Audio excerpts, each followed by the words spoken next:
السلام علیکم جی، کیسے ہیں آپ سب لوگ؟ میں امید کرتا ہوں آپ سب لوگ خیریت سے ہوں گے۔ آج ہم پڑھنے جا رہے ہیں ناول سرکش کی ایک اور نیو ایپیسوڈ، لیکن اس سے پہلے اگر آپ لوگ میرے چینل پر نئے ہیں تو میرے چینل کو کر لیجئے سبسکرائب اور بیل آئیکن کو دبانا ہرگز مت بھولیے گا، تاکہ میری ہر آنے والی نئی آڈیو آپ کی سماعتوں تک پہنچ سکے، اور میرے چینل کو ضرور شیئر کیجیے گا۔ شروع کرتے ہیں ناول سرکش۔ جب تک کسی کو پتہ چل سکا اور جب تک میرے لیے قانونی یا طبی امداد کا کوئی بندوبست ہو سکا، تب تک نہ جانے میرا کیا بن جائے۔ یہ ایک مشکل کام ہے، میں نے اٹھتے ہوئے کہا، لیکن میں بہرحال اپنی سی کوشش کروں گا۔ اسی لمحے اسے خون کی الٹی آ گئی۔ اس میں اتنی بھی سخت نہیں تھی کہ وہ کسی طرف کو جھک کر الٹی کر دیتا۔ اس کے کپڑے اور کچھ لتھڑ گئے، غلیظ خون گریبان میں چلا گیا۔ وہیں لہیم شہیم اور سیاہ فام شخص جو مجھے وہاں چھوڑ کر گیا تھا، اچانک نہ جانے کس طرف سے نمودار ہوا اور اس کی بغلوں میں ہاتھ دیے ایک بچے کی طرح اسے ایسے جھٹکے سے بے دردی کے ساتھ اٹھاتے ہوئے مجھ سے مخاطب ہوا، اب آپ جائیں جی، ملاقات کا وقت ختم ہوا۔ دوسری طرف سے اسی قبیل کا ایک اور شخص آیا۔ وہ دونوں اکرام بیگ کو تقریباً گھسیٹتے ہوئے اندر کی طرف لے گئے۔ آفس میں آ کر میں نے ایک رجسٹر میں دستخط کیے، اپنے انگوٹھے کا نشان لگایا اور باہر آ گیا۔ بوجھل دل کے ساتھ جب میں گاڑی میں بیٹھ کر قلعے کے عکا میں پہنچا تو ٹریفک معمول کے مطابق جاری تھا۔ وہی گاڑیوں اور انسانوں کا ازدحام تھا، وہی زندگی کی ہمہ ہمی اور ہنگامہ خیزی تھی۔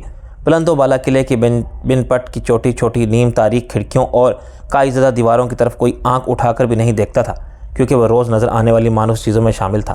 شاید کبھی کسی کو خیال بھی نہ آیا ہوتا کہ سیلن اور کائی زدہ ان دیواروں کے پیچھے نیم تاریک کوٹریوں اور یخبستہ تہخانوں میں کیسی دنیا آباد ہے۔ مجھے ڈیوس روڈ پر ایک آفس میں کچھ کام تھا۔ میرا ارادہ اسٹیشن کی طرف سے گھوم کر جانے کا تھا۔ 2 موریا پل کے قریب جب میں سگنل پر روکنے کے لیے گاڑی کی رفتار کم کر رہا تھا تو مجھے ایک خفیف سا جھٹکا لگا۔ سڑک کے کنارے کا ڈرائے کی جیکٹ کی جیبوں میں ہاتھ ڈالے اینن کسی فلمی ہیرو کے انداز میں کھڑا تھا۔ ظاہر ہے اس کی شخصیت کے ساتھ فلمی ہیرو والا انداز اپنے اندر ایک مضحکہ خیز تصاویر رکھتا تھا۔ مجھے یوں لگا جیسے اسے پہلے سے معلوم تھا کہ میں ادھر سے گزروں گا۔ وہ میری گاڑی کے انتظار میں تھا۔ اس نے دوری سے مجھے دیکھ لیا اور ہاتھ ہلا کر رکنے کا اشارہ کرنے لگا۔ میں ایک طویل سانس لے کر رہ گیا۔ کیا ستم ظریفی تھی کہ میں نے اس کی سگاج میں ہر کار دوڑائے رکھا۔ اس نے کسی نہ کسی طرح پکڑنے اور قابو میں کرنے کے احکامات جاری کر کے رکھے تھے، اور وہ خود ایک پرہجوم سڑک پر اڑتی ہوئی دھول میں کھڑا مجھے ہاتھ دے کر روک رہا تھا۔ میں نے گاڑی اس کے قریب لے جا کر روکی اور وہ کچھ اسی طرح دروازہ کھول کر میرے برابر آن بیٹھا جیسے ویران سڑک کھڑی کوئی مشکوک سی حسینہ کسی امیر زادے کی گاڑی میں بیٹھ جاتی ہو۔ دروازہ بند کر کے اس نے ایئر کنڈیشن گاڑی کی کھنکی میں سے گھبرائی سانس لی اور پرسکون لہجے میں بولا، شکر ہے یار چودھری، تم جلدی ہی آگے، ورنہ میں سوچ رہا تھا یہاں کی دھول مٹی پھانک پھانک کر میرا تو ناک منہ بند ہو جائے گا اور مجھے کانوں سے سانس لینا پڑے گا۔ انداز ایسا ہی تھا جیسے وہ میرا بے تکلف دوست تھا اور میں اسے وہاں ملنے کا ٹائم دیا ہوا تھا۔ میں نے گھور کر اسے دیکھا، لیکن وہ میری نظروں سے بے نیاز اپنی جیب سے ایک نفیس سی کنگھی نکال کر اپنی لمبی زلفیں درست کرنے لگا۔ میں نے خاموشی سے گاڑی آگے بڑھائی تو وہ کنگھی جیب میں ڈال رکھتے ہوئے بولا، کیا بات ہے، بہت چپ ہو، کیا اکرام بیگ سے ملاقات خوشگوار نہیں رہی؟ ایک لمحے کے لیے تو میری کھوپڑی گھوم گئی۔ آخر یہ لوگ کیا چیز تھے؟ انہیں یہ بھی معلوم تھا کہ میں اکرام بیگ سے ملاقات کے لیے گیا ہوں، اور وہ یہ بھی جانتے تھے کہ میں ادھر سے گزروں گا۔ اکرام بیگ سے بہت کام کی باتیں معلوم ہوئی ہیں ریڈ ڈاٹ کے بارے میں۔ میں نے یوں ہی کوئی خاص غور کیے بغیر ہوا میں تیر چھوڑا۔ وہ مجھے بچوں کی طرح پچکارتے ہوئے بولا، اب تم جوان ہو چکے ہو، اب تمہیں اس طرح بچوں والے بلف نہیں کرنے چاہیے۔ اکرام بیگ بیچارہ ریڈ ڈاٹ کے بارے میں کسی کو کیا بتائے گا جب اسے خود ہی کچھ معلوم نہیں؟ وہ تو قربانی کا بکرا تھا، سلاٹر ہاؤس پہنچ گیا۔ میرا دل کہہ رہا ہے کہ وہ ٹھیک ہی کہہ رہا تھا۔ اکرام بیگ نے مجھے جو کچھ بتایا ٹھیک ہی بتایا تھا۔ ان بالوں پر ہاتھ پھیر کر بڑی بے نیازی سے بات جاری رکھتے ہوئے بولا، دفع کرو اکرام بیگ کو، میں نے اس کے بارے میں جاننے کے لیے تم سے ملاقات کی زحمت نہیں کی، تو پھر کس لیے مجھے یہ اعزاز بخشا ہے؟ میں نے زہریلے لہجے میں پوچھا۔ اس چشمے والے ہدہد کو تم نے میرے پیچھے لگایا تھا؟ اس نے ہلکی سی خفگی سے پوچھا۔ میں سمجھ گیا کہ اس کا اشارہ وسیم احمد کی طرف تھا، لیکن میں نے ایک بار پھر انجان بننے کی ہلکی پھلکی سی کوشش کر ڈالی۔ حالانکہ مجھے معلوم تھا اس معفوق الفطرت سے آدمی کے سامنے اس قسم کی کوششیں بیکار ہی ہیں، اور میں ان کوششوں کو ناکام ہوتے دیکھ کر ہلکی سی کھسیاہٹ بھی محسوس کرتا تھا۔ پھر بھی غیر ارادی طور پر میں یکدم اعتراف نہیں کر پاتا۔ کون چشمے والا ہدہد؟ میں نے معصومیت سے پوچھا۔ ایک تو تمہیں غیر ضروری موقع پر انجان بننے کی بڑی عادت ہے، حالانکہ اس کا کوئی فائدہ نہیں ہوتا۔ وہ ٹھنڈی سانس لے کر بولا۔ اس نے تقریباً وہی بات کہہ دی جو میں خود ہی محسوس کر رہا تھا۔ وہ بات جاری رکھتے ہوئے بولا، اس چغد نے ایک لمحے کے لیے مجھے چکر دے دیا تھا، وہ بھی صرف اس لیے کہ اس کی شکل چغتوں جیسی تھی، لیکن گودام میں بند ہوتے ہی مجھے احساس ہو گیا تھا کہ میں چوٹ کھا گیا ہوں۔ اس گدھے کو دیکھو، بعد میں گودام میں گیس چھوڑ کر مجھے بے ہوش کرنے کی کوشش بھی کر رہا تھا۔ کہ تم نے کس قسم کی چیزیں پال رکھی ہیں؟ پالنے والی اللہ کی ذات ہے، میں کون ہوتا ہوں پالنے والا؟ میں نے درویشانہ لہجے میں کہا۔ وہ تمہارے آدمیوں میں سے نہیں ہے، اینن وسوق سے بولا تمہارے جو 2-4 آدمی ہیں میں نے دیکھے ہیں وہ تو بڑی ٹھیک ٹھاک چیز لگتے ہیں، کام کے لوگ ہیں، لیکن اس بیچارے کو معلوم نہیں تم نے کس چکر میں میرے پیچھے لگا دیا تھا۔ شکر کرو میرے ہاتھ ضائع ہونے سے بچ گیا ہے، آئندہ ایسی کسی مخلوق کو میرے پیچھے مت لگانا۔ تمہیں کیوں کر خیال گزرا کہ اسے میں نے تمہارے پیچھے لگایا تھا؟ میں نے دریافت کیا تمہارے سوائے اس شہر میں اور کسے ہماری ذات سے اتنی دلچسپی ہے؟ وہ ٹھنڈی سانس لے کر بولا مجھے یقین ہے وہ چگت مجھے گودام میں بند کرنے کے بعد دوڑا تمہارے پاس ہی گیا تھا، کیونکہ مجھے رپورٹ ملی ہے کہ بعد میں تم اس جگہ اس ہونک کے ساتھ دیکھے گئے تھے۔ میرا وہاں واپس جا کر اس چگت کو اٹھا لینے کا ارادہ تھا، لیکن جب مجھے پتہ چلا کہ تم اس کے ساتھ دیکھے گئے ہو تو میں نے ایک سرد آب بھر کر صبر کر لینا ہی بہتر سمجھا۔ میں ویسے بھی بلا ضرورت کسی کو ہلاک کرنا پسند نہیں کرتا، اور وہ تو مخلوق ہی ایسی تھی کہ اسے ہلاک کرنے کو دل نہیں چاہتا، ترس آتا تھا اس پر۔ پھر جب یہ معلوم ہو کہ وہ تمہارے حکم کا غلام دکھائی دیتا ہے تو اسے بالکل ہی بخشنا پڑا۔ آخر تم دوست ہو ہمارے، تمہاری حماقتیں ہم معاف نہیں کریں گے تو کون معاف کرے گا؟ آپ کا یہ احسان بندہ مرتے دم تک نہیں بھولے گا ذل الہی، میں نے زہریلے لہجے میں کہا۔ بس یہی بتانے کے لیے آپ نے مجھے شرف ملاقات بخشا تھا؟ نہیں، میں جاننا چاہتا تھا کہ تم کیوں مجھ سے ملنے کے خواہش مند تھے، اور اس کے لیے تمہیں ایسے الٹے سیدھے طریقے اختیار کرنے کی یہ ضرورت آن پڑی تھی۔ تمہیں اگر اس خادم کی ضرورت ہو تو تم براہ راست مجھے طلب کر سکتے ہو، میں سر کے بل تمہاری خدمت میں حاضر ہو جاؤں گا۔ وہ بڑی محبت سے بولا پہلے کی طرح سب مشین گن سے گولیاں برساتے ہوئے آؤ گے یا رائفل کا بٹ مار کر کھوپڑی توڑنے کی کوشش کرتے ہوئے؟ میں نے بدستور تلخی سے کہا ارے نہیں یار۔ وہ ہنس کر بے تکلفی سے بولا اب صورتحال بدل چکی ہے، اب ان چیزوں کی ضرورت نہیں، وہ کچھ اور مراحل تھے، ان کا کچھ اور پس منظر تھا، تاہم اس وقت بھی تمہیں ہلاک کرنا مقصود نہیں تھا، اب حالات کچھ اور ہیں، اب تو تم ہی کچھ مار دھاڑ کرو گے تو کرو گے، ہمارا تو اس قسم کا کوئی ارادہ نہیں۔ تم ٹھنڈے دل سے ہمیں سمجھنے کی کوشش نہیں کر رہے، ہم تو بڑے امن پسند لوگ ہیں، زیادہ اونچے درجے کے بدماش اور بین الاقوامی دہشت گرد اکثر یہ کہتے پائے جاتے ہیں کہ وہ بڑے امن پسند ہیں۔ میں نے کہا ہماری امن پسندی کا اس سے بڑا ثبوت کیا ہوگا کہ آج تک تمہیں یا تمہارے کسی ساتھی کو ہمارے ہاتھوں کوئی غذن نہیں پہنچی۔ اب تم کہہ رہے تھے کہ اگر میں تمہاری ضرورت محسوس کروں تو تمہیں بلا سکتا ہوں، مگر کس طرح؟ میرے پاس تو تم سے رابطے کا کوئی ذریعہ نہیں ہے۔ میں نے کہا ایڈم تو اکثر تمہیں فون کرتا رہتا ہے نا، اس سے کہہ دیا کرو کہ تم مجھ سے ملنا چاہتے ہو، مجھے فوراً پیغام مل جایا کرے گا۔ اس کے علاوہ اگر تم مجھ سے ملنے جلنے میں زیادہ سنجیدگی دکھائی دے تو تمہیں ایسا ٹرانسمیٹر بھی دیا جا سکتا ہے۔ اس نے اپنی جیکٹ کے ایک بٹن کی طرف اشارہ کیا، وہ بٹن سائز میں 1 روپے کے سکے جتنا تھا۔ ایڈرن سے جب پہلی بار ٹکراؤ ہوا تو ایک ٹرانسمیٹر میرے ہاتھ لگ چکا تھا جسے میں نے کھول کھال کر دیکھنے میں خراب کر دیا تھا۔ ایڈرن کے انتہائی مکار ہونے میں تو مجھے کوئی شک نہیں تھا، ظاہر ہے وہ مجھے کوئی ایسی چیز نہیں دے سکتا تھا جس سے مجھے ان لوگوں کا سراغ پانے میں تو کوئی مدد مل سکتی۔ ایک بار ایڈم مجھ سے فون پر بات کر رہا تھا تو میں نے معلوم کرانے کی کوشش کی تھی کہ وہ کس نمبر سے بول رہا ہے، اور اس حیرت انگیز انکشاف نے مجھے چکرا دیا تھا کہ وہ کسی ایسے نمبر سے بول رہا تھا جس کا سراغ لگانا ممکن نہیں تھا۔ میں نے جلے کٹے سے انداز میں کہا بس رہنے دو، اب تم اتنے حسین بھی نہیں ہو کہ میں تم سے ملنے کی آرزو میں تڑپنے لگوں۔ وہ وقت آنے ہی والا تھا جب تم ہم سے ملنے کی آرزو میں تڑپنے لگو گے۔ وہ کسی بندر کی طرح مسکراتے ہوئے بولا خدا مجھے وہ وقت نہ دکھائے۔ میں نے بآواز بلند صدقے دل سے دعا کی۔ اسی دوران ڈیوس روڈ پر اس دفتر کی عمارت آ گئی جس میں مجھے کام تھا۔ میں نے گاڑی اس کی طرف موڑنے سے پہلے رفتار بالکل کم کرتے ہوئے کہا مجھے اس عمارت میں کام ہے، تمہارا کیا پروگرام ہے؟ استخوانی ہاتھ کسی آہنی پنجے کی طرح اسٹیئرنگ وہیل پر آن جما اور وہ ہموار لہجے میں بولا سیدھے چلتے رہو، اپنا کام کسی اور وقت پر اٹھا رکھو۔ تمہیں کیوں کر یقین ہے کہ میں تمہاری بات مان لوں گا؟ میں نے گاڑی روکتے ہوئے پوچھا۔ میری بات ماننے کے سوا تمہارے لیے کوئی چارہ نہیں، کیونکہ تمہاری گاڑی کے نیچے ایک ریموٹ کنٹرول پلاسٹک بم چپکا ہوا ہے۔ ریموٹ کنٹرول جس جگہ موجود ہے وہاں تم کبھی نہیں پہنچ سکتے۔ وہاں ہماری اس تمام گفتگو کا ایک ایک لفظ سنا جا رہا ہے، اور اگر اس گفتگو کا اختتام میرے بولے ہوئے ایک کوڈ ورڈ پر نہ ہوا تو بم پھٹ جائے گا۔ اگر اس بم کو وہاں سے الگ کرنے کی کوشش کی گئی تب بھی وہ پھٹ جائے گا۔ اسے وہاں سے بحفاظت الگ کرنے کا طریقہ صرف مجھے معلوم ہے۔ میرے کوڈ ورڈ کے بغیر اگر تم نے گاڑی سے اتر کر بھاگنے کی کوشش کی تب بھی بم پھٹ جائے گا۔ چلو کوئی بات نہیں، میرے ساتھ تم بھی تو مرو گے نا؟ میں نے مسکراتے ہوئے کہا میری تو کوئی بات نہیں، میں تو اپنی طبی عمر پوری کر چکا ہوں، بونس میں جی رہا ہوں، لیکن تمہاری اس نئی اور کارآمد جوانی کے ضائع ہو جانے کا تو ایک زمانے کو افسوس ہوگا۔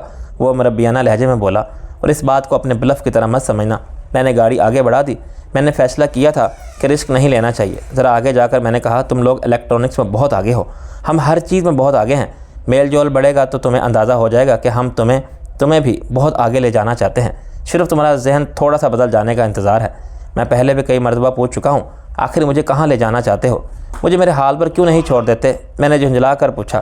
بہت جلد ہمارے بڑے تم سے آمنے سامنے بیٹھ کر بات کریں گے، اور بس اب وہ وقت زیادہ دور نہیں ہے۔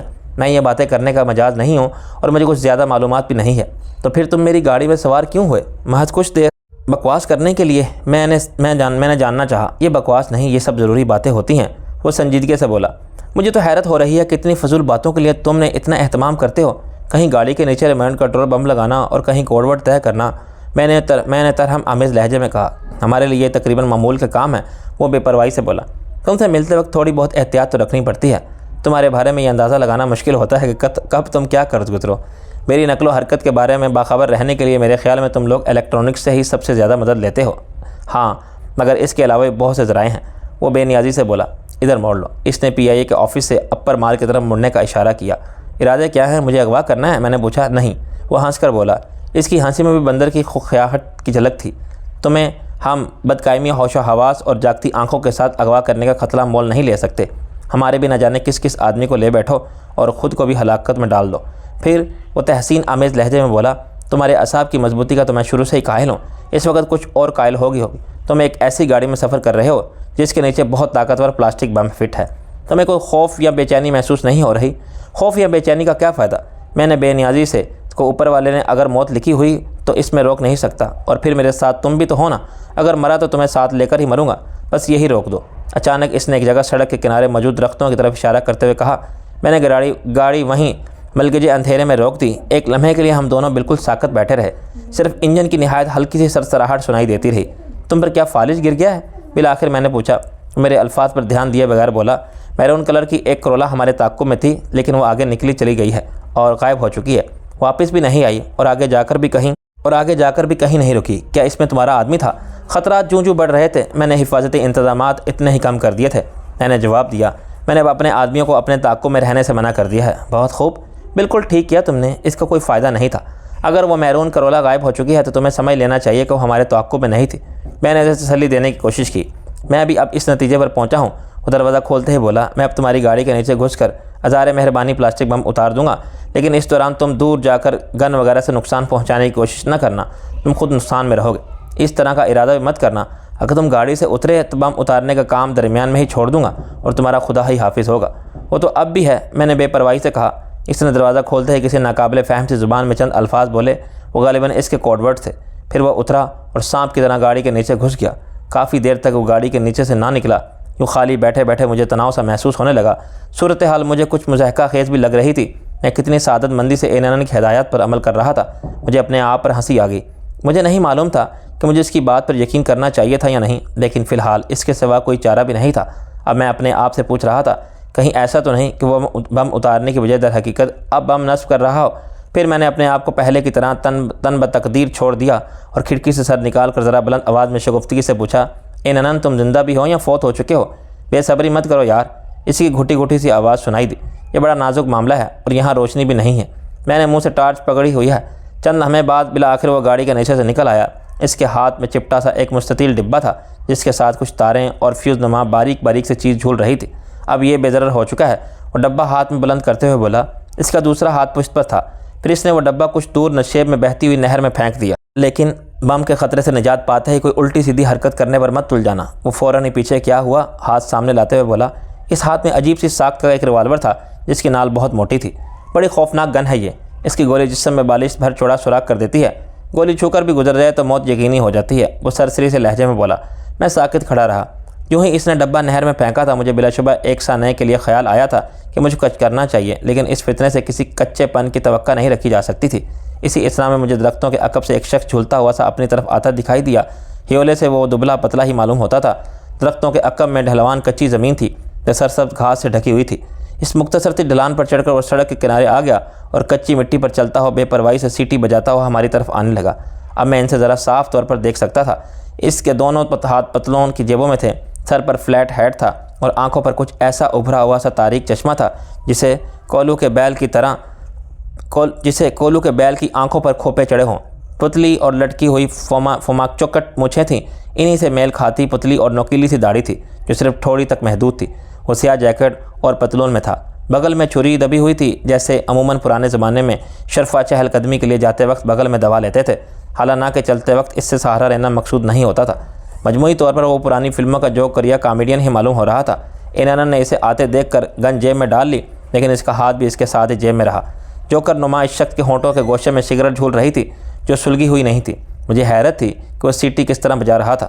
ہونٹوں کے گوشے میں سگریٹ دبا کر سیٹی سے اچھی خاصی دھن الاپنا ذرا مہارت کا کام تھا۔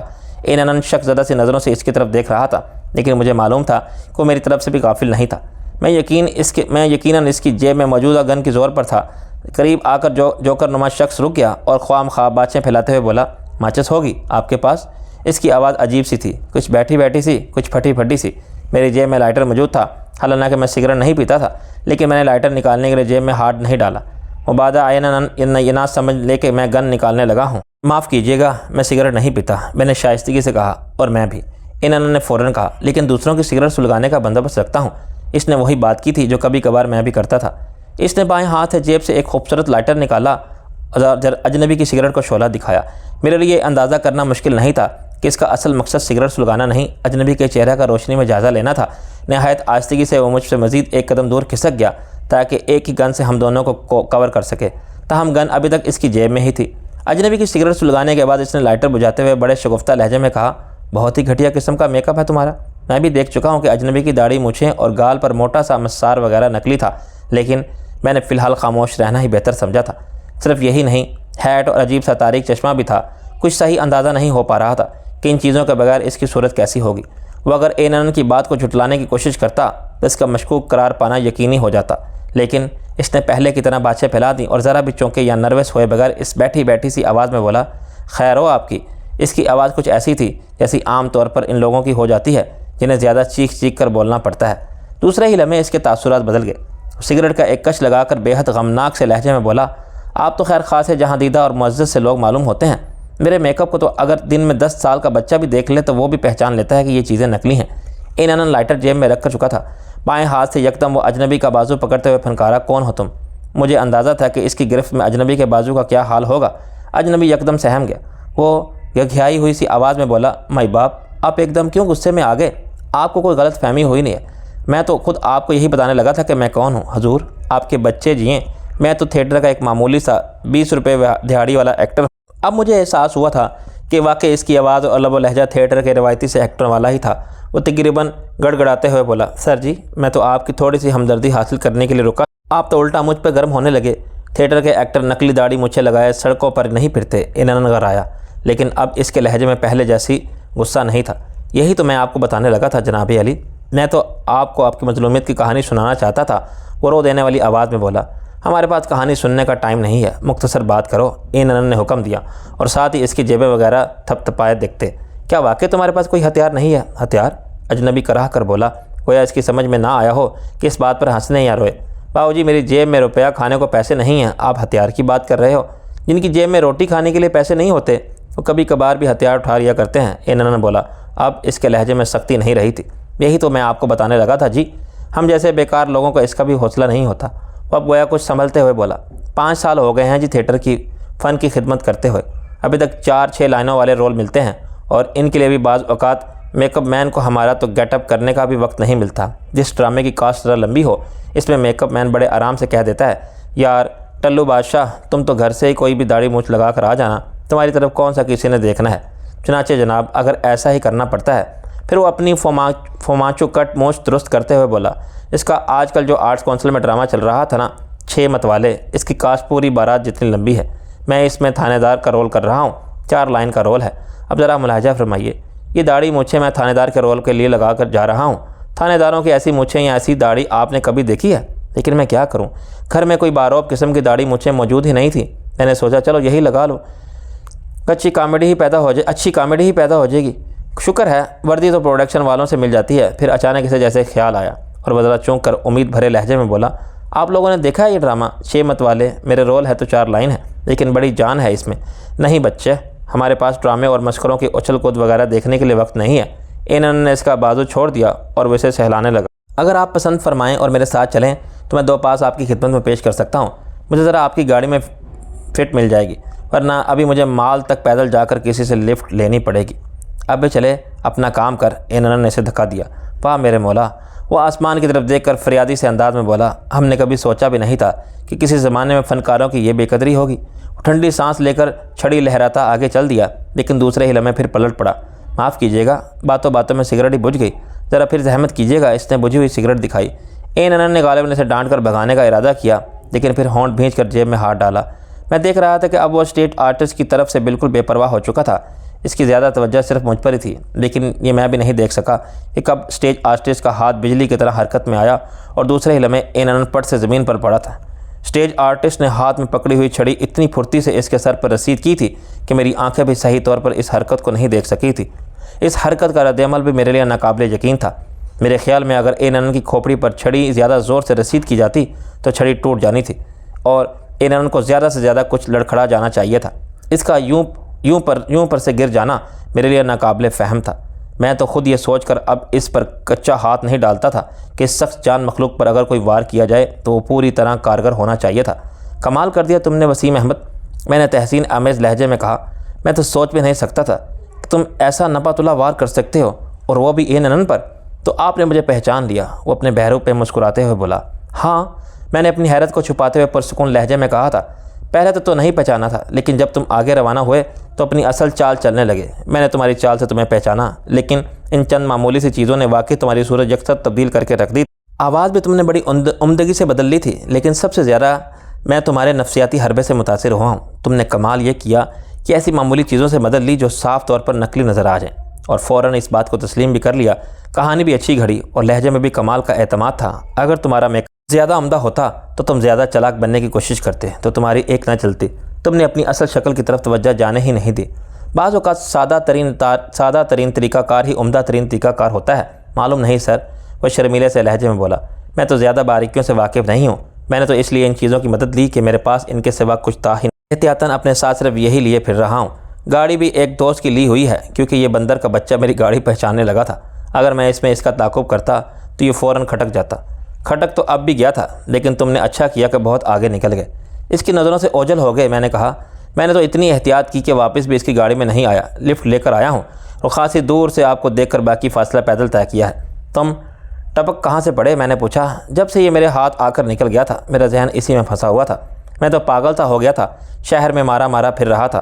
پتہ نہیں میں نے کتنا پیٹرول پھونک ڈالا، ٹائر گھسا ڈالے۔ بہرحال اتنی سچی طلب اور لگن کے ساتھ انسان کسی کو ڈھونڈ رہا ہو تو وہ مل ضرور جاتا ہے۔ وہ اپنے نظر کے چشمے پر سے وہ تاریک شیشے اتارنے لگا جو اس نے کلپ کے ذریعے لگائے ہوئے تھے۔ پھر اس نے داڑھی مونچھیں اور ہیٹ اتارا۔ یکدم ہی ایسا محسوس ہونے لگا جیسے اس کی جگہ کوئی اور نوجوان آن کھڑا ہوا ہو۔ اب وہ پہلے والا وسیم احمد تھا۔ میں نے اس کے بغل میں دبی ہوئی چھری کی طرف اشارہ کرتے ہوئے کہا، یہ جادو کی چھڑی معلوم ہوتی ہے؟ میرے خیال میں تو اینن کے سر پر چھڑی مار کر اسے نہیں لٹایا جا سکتا۔ یہ چھڑی کہاں ہے سر؟ وہ سر کھجاتے ہوئے بولا۔ یہ تو ٹھوس اسٹیل کی راڈ ہے۔ مجھے تو اینن سے زیادہ واسطہ نہیں پڑا، لیکن جب یہ گودام کا دروازہ توڑ کر بھاگا تھا تو مجھے بھی کچھ اندازہ ہو گیا تھا کہ یہ کیا چیز ہے۔ اسٹیل کی راڈ؟ میں نے دہرایا۔ پھر مجھے احساس ہوا کہ ہونک نظر آنے والے شریر جسم کے اس نوجوان کا وار بھی معمولی نہیں تھا۔ میں نے جلدی سے اینن پر جھکتے ہوئے کہا، میں تو تم سے باتوں میں لگ گیا، اس کی طرف توجہ ہی نہیں دی، کہیں دنیا سے گزر ہی نہ گیا ہو۔ اس کی پیشانی سے کچھ خون بہہ کر بھووں اور آنکھوں کے پاس جم گیا تھا۔ چند لمحوں میں خون کا رنگ سیاہ ہو چکا تھا۔ وہ زمین پر ترچھا پڑا تھا۔ میں نے اسے سیدھا کیا۔ اس کا دل دھڑک اٹھا، نبض بھی ٹھیک چل رہی تھی۔ وسیم احمد اس کی نبض وغیرہ دیکھے بغیر ہی یقین سے بولا، اس کی جگہ کوئی اور ہوتا تو شاید مر چکا ہوتا، لیکن مجھے معلوم ہے اس کی کھوپڑی کی ہڈی صرف معمولی سی چٹکی ہوگی۔ کہیں یہ چوٹ اس کے لیے مہلک ثابت نہ ہو۔ میں اسے لے چلتا ہوں۔ میں نے اسے بازوؤں پر اٹھا لیا۔ وہ مختصر الوجود تھا، لیکن مجھے یہی محسوس ہوا جیسے میں نے لوہے کے کسی ٹھوس مجسمے کو اٹھا لیا ہو۔ اسے اٹھانے کا تجربہ ایک بار پہلے بھی ہو چکا تھا، لیکن اس وقت وہ ہوش میں تھا۔ مجھے یوں لگا جیسے اس کا وزن پہلے سے بھی کچھ بڑھ گیا ہے۔ میں نے اسے گاڑی میں ڈالا، گاڑی کو نیچے سے چیک کیا، بونٹ کھول کر دیکھا۔ کم از کم مجھے کہیں بم دکھائی نہ دیا۔ میں نے وسیم کو ساتھ بٹھایا اور اللہ کا نام لے کر گاڑی سٹارٹ کی۔ خیریت ہی رہی، کوئی بم وغیرہ نہیں پھٹا۔ میں نے گیئر لگا دیا۔ پل پر پہنچ کر میں نے وسیم سے پوچھا، تمہاری گاڑی کہاں کھڑی ہے؟ جم خانے سے ذرا آگے، اس نے بتایا۔ میں تمہیں وہاں تک چھوڑ دیتا ہوں، تم اپنی گاڑی میں ہی واپس جانا۔ میں نے کہا میرا ارادہ اس وقت ماڈل ٹاؤن والی کوٹھی میں جانے کا تھا، اور وہ چونکہ میرا خفیہ ہیڈ کوارٹر تھا اس لیے میں وسیم کو فی الحال وہاں تک لے جانا نہیں چاہتا تھا۔ البتہ جب وہ میرے خاص رفیقوں میں شامل ہو جاتا تو بات دوسری تھی۔ میں اب اس سلسلے میں سنجیدگی سے سوچنے لگا تھا۔ وسیم اپنی داڑھی، مونچھیں اور عینک کے رنگین شیشے بڑی احتیاط سے جیبوں میں رکھتے ہوئے بولا، پھر کبھی کام آئیں گے۔ پھر وہ ایک نظر اینن کی طرف دیکھ کر بولا، شکر ہے میں آپ کی امانت آپ تک پہنچانے میں کامیاب ہو گیا ہوں۔ میں اس کے انداز پر مسکرا دیا۔ وہ اینن کے لیے امانت کا لفظ استعمال ایسے کر رہا تھا جیسے وہ کوئی چیز تھی جو وہ مجھ تک پہنچانے کے لیے اٹھائے پھر رہا تھا۔ ایک لمحے کی خاموشی کے بعد میں نے کہا، وسیم تمہارے بارے میں میرا شبہ درست معلوم ہوتا ہے، تم ہو واقعی کوئی پہنچی ہوئی چیز ہو۔ وہ سر جھکا کر اپنے مخصوص شرمیلے سے انداز میں بولا، سر میں تو بس یوں ہی سادہ آدمی ہوں، سوچتا ہوں آپ کی صحبت اور رہنمائی میسر رہی تو کسی قابل ہو جاؤں گا۔ پالیسی بھی تمہاری اچھی ہے، میں نے سر ہلاتے ہوئے کہا۔ جب کوئی تمہیں احمق قرار دینے کی کوشش کرتا ہے تو تم سادہ لو انسانوں والے انداز میں یہ بتانے کی کوشش کرتے ہو کہ ایسی کوئی بات نہیں، تم تو بڑے عقل مند ہو، اور جب کوئی اس شعبے میں مبتلا ہوتا ہے کہ تم بہت ہوشیار، بہت باصلاحیت ہو، تو تم شرمیلے انداز میں ترویج شروع کر دیتے ہو کہ تم تو بالکل سیدھے اور معصوم ہو، ہر وقت دوسرے کو اپنے بارے میں کنفیوز رکھتے ہو تاکہ کوئی تمہارے بارے میں فیصلہ نہ کر پائے کہ تم در حقیقت چیز کیا ہو۔ میری سمجھ میں آپ کی باتیں نہیں آتی سر، بہرحال آپ مرضی کے مالک ہیں۔ وہ بدستور شرمیلے انداز میں مسکراتے ہوئے عاجزی سے بولا، میرے بارے میں آپ جو بھی سمجھتے ہیں، وہ جو بھی کہتے ہیں ٹھیک ہی ہوگا، ہم تو آنکھیں بند کر کے آپ کی ہر بات پر بھروسہ کرتے ہیں۔ چند منٹ میں ہم اس جگہ پہنچ گئے جہاں سڑک کے کنارے وسیم کی گاڑی کھڑی تھی۔ وہ دروازہ کھولتے ہوئے بولا، سر میں آپ کو ایسا کوئی ذرا مشکل سا، ذرا میرے مزیدار سا کام ہو تو میرے سپرد کیجیے گا تاکہ آپ میرے بارے میں کچھ اور اندازے لگا سکیں۔ مجھے تو اب اپنے بارے میں کچھ نہیں معلوم، آپ ہی میرا نفسیاتی تجربہ کر کے میری معلومات میں اضافہ کرتے رہیے گا، میں تو ان سے رابطہ رکھوں گا۔ میں نے تسلی دی اور گاڑی آگے بڑھا دی۔ دوسری سڑک پر پہنچ کر میں نے گاڑی واپس موڑی اور فاصلہ طے کر کے جم خانہ آ گیا۔ اب میں گاڑی کا ریڈیو بھی استعمال کرنا نہیں چاہتا تھا۔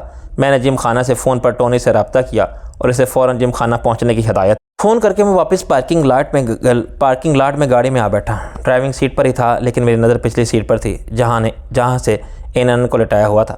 وہ ابھی تک بے حس و حرکت تھا اور اس شیطان سے مخلوق کا کچھ پتہ نہیں تھا کہ کب اٹھ بیٹھے۔ پارکنگ لاٹ میں کہیں کہیں الیکٹرک ٹیوبس گلوب لگے ہوئے تھے مگر ان سے ایک آدھ ہی روشن تھا۔ وہاں ملگجہ اندھیرا پھیلا ہوا تھا۔ ٹونی نے وہاں پہنچنے میں دیر نہیں لگائی۔ وہ اپنی گاڑی کچھ دور پارک کر کے میری گاڑی پر پہچان کر اس طرف آ گیا۔ میں نے گاڑی سے اترتے ہوئے کہا، اپنی گاڑی یہیں لے آؤ۔ پھر میں نے اینن کی طرف اشارہ کرتے ہوئے کہا، اس شخص کو تمہاری گاڑی میں منتقل کرنا ہے اور میں ہی اسے 2 نمبر لے کر جاؤں گا۔ تم میری گاڑی لے جاؤ اور اپنے کسی خاص الیکٹرانک انجینئر سے اسے باریک بینی سے چیک کراؤ کہ اس میں کوئی مشکوک یا غیر متفقر آلہ، کسی بھی قسم کا کوئی فالتو الیکٹرانک ڈیوائس کہیں فٹ تو نہیں ہے۔ اس کی ایک ایک تار، ایک ایک پرزہ، ایک ایک نٹ بولٹ، غرض یہ کہ ہر چیز بہت ہی تفصیل سے چیک ہونی چاہیے، خواہ اس میں کتنا ہی وقت لگ جائے۔ میں سمجھ گیا سر، ٹونی نے جواب دیا۔ اس نے اپنی گاڑی میری گاڑی کے قریب لا کر کھڑی کی اور چند ہی لمحوں میں ہم نے اینن کو اس کی گاڑی میں منتقل کر دیا۔ میں اسے لے کر روانہ ہو گیا۔ ٹونی میری گاڑی لے گیا۔ 2 نمبر پہنچ کر میں نے اینن کو مس ٹریپ کے حوالے کرتے ہوئے کہا، اسے گیسٹ روم میں پہنچا دو اور ہمارے ڈاکٹر سے کہنا کہ اس کی ذرا توجہ سے دیکھ بھال اور علاج کرے۔ مجھے اندیشہ ہے کہ اس کی کھوپڑی کی ہڈیاں چٹک گئی ہیں۔ مس ٹریپ نے اس کے مختصر وجود کو دیکھتے ہوئے بے پرواہی سے اسے اٹھانے کی کوشش کی اور اس کوشش میں اوندھے منہ گرتے بچی۔ پھر اس نے سنبھل کر اسے بازوؤں پر اٹھایا۔ عام عورت تو شاید بے ہوش پڑے اینن کو ہلا بھی نہ سکتی۔ یہ اتنا بھاری کیوں ہے؟ مس ٹریپ نے حیرت سے پوچھا۔ ایسا لگتا ہے جیسے گوشت پوست کا نہیں، لوہے کا بنا ہوا ہے۔ یہ تو میں خود بھی نہیں سمجھ سکا کہ ایسا کیوں ہے۔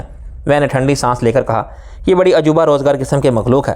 میڈیکل سائنس کے ماہرین اس کی جسمانی ساخت کا تجزیہ کریں تو شاید کچھ پتہ چل سکے۔ اسے گیسٹ ہاؤس میں رکھ کر اسی طرح اس کی حفاظت کرنا جیسے یہ کوئی جن ہے اور فرار ہونے کی فکر میں ہے۔ گیسٹ ہاؤس اس طویل و عریض کوٹھی کے تہخانے میں واقع چند کمروں پر مشتمل تھا جہاں ان لوگوں کو ٹھہرایا جاتا تھا جنہیں خصوصی تحویل میں رکھنا مسعود ہوتا تھا۔